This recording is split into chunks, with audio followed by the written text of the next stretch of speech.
presented by Maithili Gaurav। गौरव भाई, ओ गौरव भाई। हाँ। अरे बड़ा देखी रहलो छो, आखनो पेपर पढ़ी रहलो छो।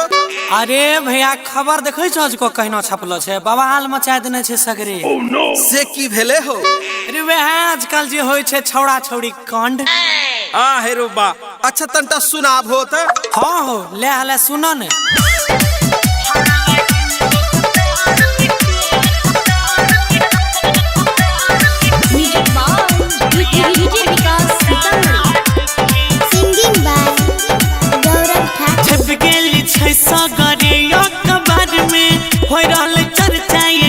सरकार में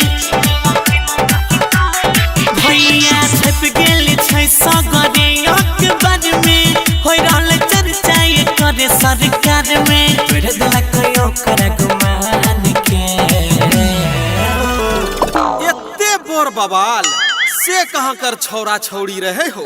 हे अच्छा यो सुनिए ले, छौड़ा हिंदुस्तान के रहे, छौड़िया पाकिस्तान के। छौड़ा हिंदुस्तान के रहे, छौड़िया पाकिस्तान के। Music by Saurav Govind।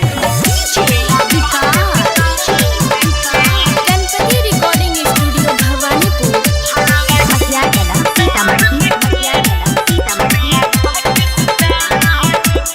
हाँ, छौड़ी के चढ़ल रहे नया जवानी, तैसे हो छौड़वा छोड़े देलो कोई पानी।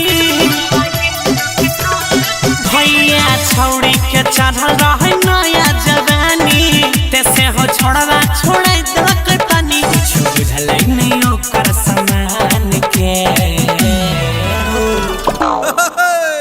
भारत के छौड़ा सब पंगा लेते त यहाँ सब न होता है। ठीक करलक।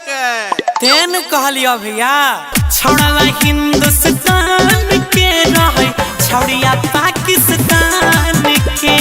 छौड़ा हिंदुस्तान के रहे, छौड़िया पाकिस्तान के। Music by Saurav Govind। Mixed by Guddu Gudesh।